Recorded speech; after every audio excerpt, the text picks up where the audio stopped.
वाहिगुरु जी का खालसा, वाहिगुरु जी की फतेह। गुरु जी, थोड़ा सा गंभीर प्रश्न करने जा रही हूँ। हाँ हाँ बिल्कुल। क्योंकि आप वृंदावन में वास करते हैं तो काफ़ी पहुँचे हुए संतों का सानिध्य आपको प्राप्त होता रहता है जी। उस हिसाब से मैं एक गंभीर प्रश्न जो मैंने यहाँ आके देखा उसके हिसाब से पूछने जा रही हूँ कि गुरबाणी में गुरु नानक देव जी कहते हैं, हुक्म रजाई चलना नानक लिखिया नाल। और भी पंक्तियाँ आती हैं कि हुक्म मन्ने होवे परवान ता खसमे का महल पाएसी। मतलब हुक्म को इतनी महानता दी गई है कि जो शिष्य गुरु के हुक्म में अपना जीवन व्यतीत करता है उसको खसम का महल मतलब वाहिगुरु का दरबार परलोक में प्राप्त होता है। जी, सच्ची दरगाह में स्थान प्राप्त होता है। सही है। तो अगर हम सबसे पहला हुक्म देखें, परमात्मा एक है, नो डाउट, सभी धर्मों का मूल निरंकार वो एक ही है।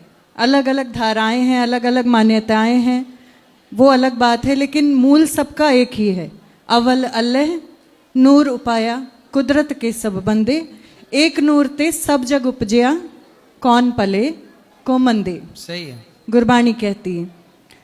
तो जब अगर किसी इंसान को, मनुष्य को परमात्मा का हुक्म कि उसने उसको हिंदू धर्म में जन्म दिया, परमात्मा का हुक्म उन्होंने उसको सिख धर्म में जन्म दिया, परमात्मा का हुक्म उन्होंने उसको क्रिश्चियन बनाया, इस्लाम बनाया, जो भी है अपने अपने धर्म में जिसको जो हुक्म के अनुसार जन्म मिलता है।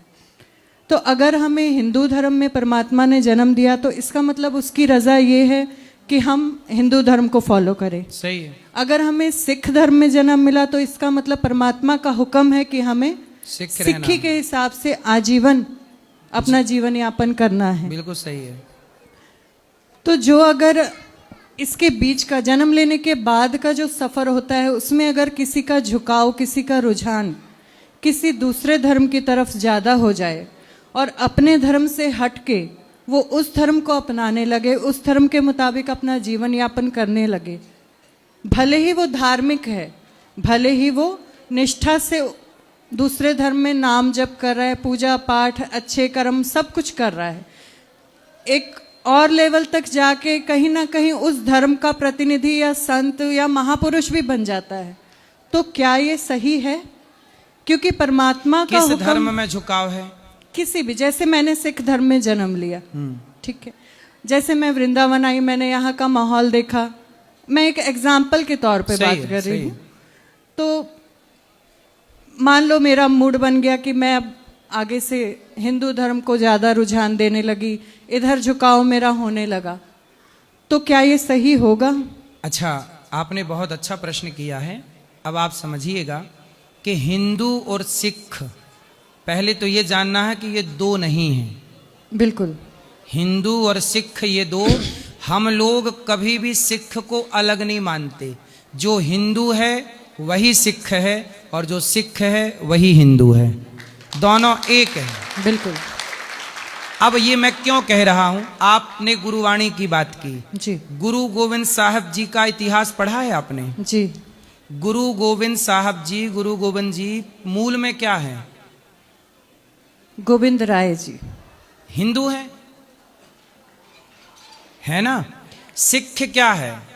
शिष्य का अपभ्रंश शब्द है सिख। बिल्कुल। जैसे क्षत्रिय होता, क्षत्रिय, तो पंजाब और हरियाणा में क्षत्रिय को खत्री कहते हैं, क्योंकि छा नहीं बोलते तो छा को खा बोल देते हैं। जी जी। उसी तरह शिष्य, गुरु गोविंद सिंह जी के जितने शिष्य थे वो शिष्य से सिख हो गए। वो सिख नहीं शिष्य हैं। क्या है? शिष्य। पर चूंकि शब्दों का बदलाव होने से वो क्या हो गए? सिख हो गए। जो गुरुवाणी लिखी है उसमें कई जगह राम नाम लिखा है उन्होंने जी, कई जगह कृष्ण नाम लिखा है, कई जगह विष्णु नाम लिखा है, मैंने भी पढ़ी है जी, कई जगह नारायण नाम लिखा है जी। और स्वयं गुरु गोविंद सिंह जी अयोध्या जाकर के चिंतन कर रहे हैं राम का।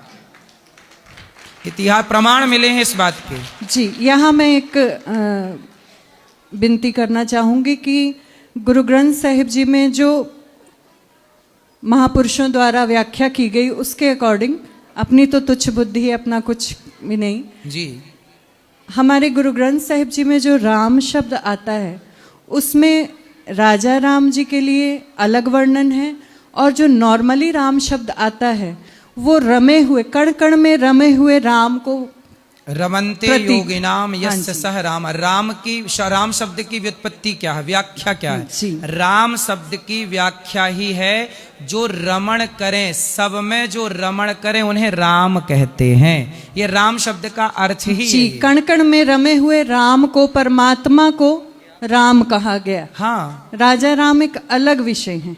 मर्यादा पुरुषोत्तम राजा राम के लिए बकायदा राजा राम नाम से शब्द आए हैं। ऐसा है कि समझ समझ का फेर हो गया। जैसे हमारे सनातन में कुछ लोगों ने गलतफहमी फैला दी कि एक राम दशरथ का बेटा, एक राम घट घट में लेटा, एक राम का सकल पसारा, एक राम का सब जग सारा। हमारे यहाँ बोल दिए कि दशरथ जी के राम अलग हैं, शिव जी जिनका ध्यान करते हैं वो राम अलग हैं, रावण ने जिन सीता को चुराया वो राम अलग हैं, घट घट में लेटे हुए राम अलग हैं। अलग तो कुछ भी नहीं है, तो अज्ञान। सब एक ही। अज्ञान बस क्या है कि राम वही है, अज्ञान। अब जैसे हमारे यहाँ 3 राम हुए हैं। एक राम दशरथ नंदन राम जो मर्यादा पुरुषोत्तम भगवान, एक दूसरे राम है बलराम जी। जो भगवान कृष्ण के बड़े भैया, बड़े भैया। और तीसरे राम है परशुराम। परशुराम। तो 3 राम। अब कुछ लोग कहते 3 राम में तुम किस राम के उपासक हो? तो हमारे यहाँ स्पष्ट कहा है हम उन राम के उपासक हैं जो सीतापति हैं, जो सीता पति। पर मेरा प्रश्न जो था महाराज जी वो ये था कि परमात्मा के हुक्म से अगर हमें किसी धर्म में जन्म मिलता है तो फिर हमें धर्म परिवर्तन करना। पर आप परिवर्तन थोड़ी कर रहे हैं, आप सनातनी ही हैं। सिख कोई हमसे और हम सिख से अलग थोड़ी हैं।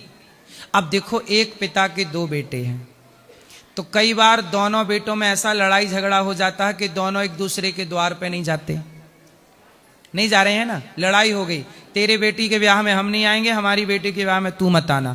जबकि एक खून है दोनों के भीतर, एक बाप का खून है कि नहीं?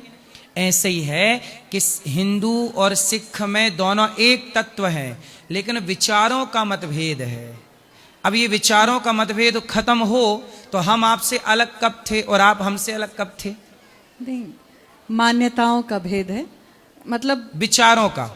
हाँ। उनके विचार अलग हैं, इनके विचार जैसे अलग। हमारे में अब सीधी सी बात है, केशों को गुरु की मोहर कहा जाता है। हाँ, केश कत्ल शब्द इस्तेमाल किया जाता है। केशों को काटना मतलब कत्ल करना, सही है, केश कत्ल नहीं करने।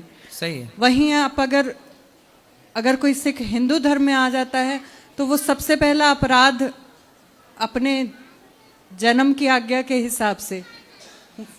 हिंदुओं में हम सनातनी कभी नहीं कहते, हम किसी मुसलमान से कभी नहीं कहते तुम हिंदू हो जाओ, हम कभी किसी ईसाई से नहीं कहते कि तुम हिंदू हो जाओ, हम किसी सिख से नहीं कहते कि तुम हिंदू हो जाओ। तुम वहीं रह कर के जहाँ हो वहीं रह कर के राम का चिंतन करो। शबरी जंगल में रह के राम का चिंतन की तो राम जंगल में शबरी के घर पहुंच गए। हमारे भगवान तो आपके घर आएंगे, वहीं आएंगे जहाँ आप हैं। हमारे कृष्ण वहीं आएंगे, आप जहाँ हैं वहीं रहिए, वहीं से प्रभु को पुकारिए। हमारे प्रभु ये नहीं कहते कि तुम, हमारे भगवान के लिए तो सब एक है। बंटवारा तो यहां हमने कर लिया। बिल्कुल, मैं यही कहना चाहती हूँ। आकाश से जब पानी गिरा, पानी की जब बारिश की बूंदें गिरी तो बारिश का पानी जब गंगा पे गिरा तो वही बूंद गंगा हो गई, यमुना में गिरा तो वही बूंद यमुना हो गई, जब नाले पे गिरा तो वही बूंद नाला हो गई। वो संगति जैसी मिलती गई, वो पानी की बूंद वैसी बनती गई। पानी की बूंद तो एक थी ऊपर, उसी तरह ईश्वर के घर से सब इंसानियत पैदा होती है। यहाँ धरती पे आके बंटवारा हो जाता है कि तुम ये हो, तुम वो हो, तुम वो हो। भगवान ने क्या भेजा है? भगवान ने मुसलमान नहीं भेजा, भगवान ने यहाँ पर ईसाई नहीं भेजे, भगवान ने सिख नहीं, भगवान ने हिंदू नहीं भेजा, भगवान ने इंसान बनाए हैं, मानवता बनाई है। इसलिए तुलसीदास जी लिखते हैं, बड़े भाग्य मानुष तन पावा। बड़े भाग्य मतलब बड़े भाग्य से ये मानव का शरीर प्राप्त होता है। दुर्लभो मानसो देहो देहि नाम क्षण भंगुरा। बड़े भाग्य से। अब बताइए, मानव शरीर मुसलमान के पास भी है, ईसाई के पास भी है, सिख के पास भी है, हिंदू के पास भी। तो भगवान ने मनुष्य भेजे हैं। भगवान ने मुसलमान नहीं भेजे धरती पे, ईसाई नहीं भेजे, हिंदू और सिख नहीं भेजे। भगवान ने क्या भेजे हैं? मनुष्य। मनुष्य, इंसान भेजे हैं। इसलिए जो जहां है वह वहां रहकर अपनी इंसानियत का परिचय दे। और किसी भी मजहब धर्म पंथ को पढ़ के देखिएगा, जीव मात्र की सेवा ही सर्वोपरि सेवा बताई गई है। इसलिए सिख, इसलिए आपने जो अभी वचन कहा ना कि जो जहां है हाँ वहीं रह के इंसानियत का धर्म निभाए, बस यही परमात्मा की आज्ञा। बेटा कोई भूखा ना रहे। बिल्कुल। इसलिए आज भी गुरुद्वारों में लंगर चलता है। गुरुद्वारों में लंगर चलने की आज्ञा किसकी थी? आज्ञा किसने दी? आज्ञा दी कि बेटा कोई भूखा ना रहे। इसलिए सिख पूरी दुनिया में जहां जहां हैं वो अन्न सेवा ज्यादा करते हैं, क्योंकि गुरु आज्ञा है। और अन्न दान से बड़ा कोई दान नहीं है। अब अन्न सबको देते हैं। हमारा और आपका गौरव है कि आपकी और हमारी सोच यही है कि नानक नाम चढ़दी कला, तेरे भाणे सरबत दा पला, सर्वे भवंतु सुखिना। आप सर्वे भवंतु सुखिना बोलते हैं, हम सरबत दा भला। बस यही हमारा गौरव है। अब गुरुवाणी में जो गुरु जी ने कहा और जो गीता में भगवान ने कहा, वो दोनों बातें, भाषा अलग अलग है पर दोनों का भाव, विचारधारा पूरी एक है। इसलिए आप और हम कभी दो थे ही नहीं। आप कृष्ण की शरण में हैं, राम की शरण में हैं, नाम जप करिए और निश्चित आप सही रास्ते पे हैं। वाहिगुरु जी का खालसा।